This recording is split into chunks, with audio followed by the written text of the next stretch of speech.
السلام علیکم my dear thinkers. Daily reflection میں آج کچھ سمجھنے کی کوشش کریں گے سینس آف رسپانسبلٹی کو، یعنی احساس ذمہ داری.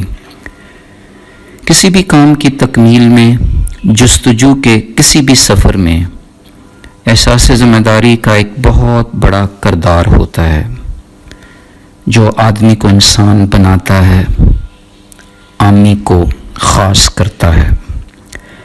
دل سے ذمہ داری قبول کرنا اور پھر پوری حسن نیت سے نبھانا، یہ ایک اعلیٰ و عرفہ شخصیت کی آئینہ دار ہے. جب انسان میں ذمہ داری کا احساس جنم لیتا ہے تو پھر ساتھ ہی ساتھ ایک جسمانی اور روحانی قوت بھی ابھرتی ہے جو اس ذمہ داری کو نبھانے میں بھرپور کردار ادا کرتی ہے. جس قدر یہ احساس پختگی اختیار کرے گا اتنی ہی قوت بڑھتی جائے گی.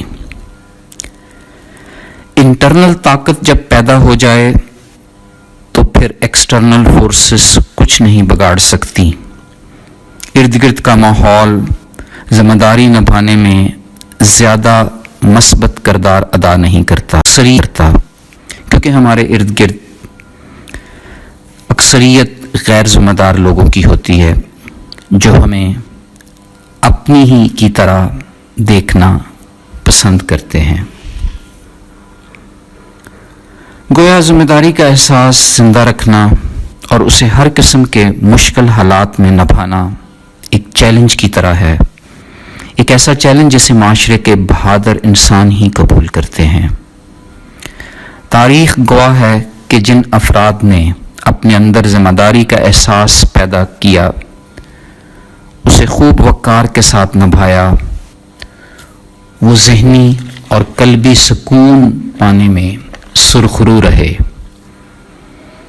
یوں بڑے بڑے کارہائے نمایاں سر انجام دیتے رہے. اس طرح بہت سے اور کردار کی طرح انسان کی شخصیت میں ذمہ داری کی سینس اسے دوسروں سے ممتاز کرتی ہے، اپنے مخصوص شعبہ میں لیڈر بناتی ہے. ایک سلجھا ہوا معاشرہ ذمہ دار افراد سے ہی تشکیل پاتا ہے. اگر ہم اپنے وطن کو، اپنے معاشرے کو ترقی کی صحیح راہ پر گامزن دیکھنا چاہتے ہیں تو پھر دوسرے افراد کے ذمہ دار شہری بننے کا انتظار کیے بغیر اپنے اپنے تئیں چھوٹی بڑی ذمہ داریاں نہایت احسن انداز میں نبھانی ہوں گی.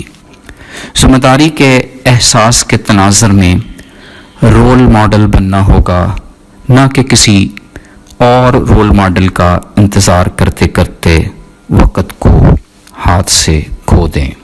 فی امان اللہ. اللہ حافظ.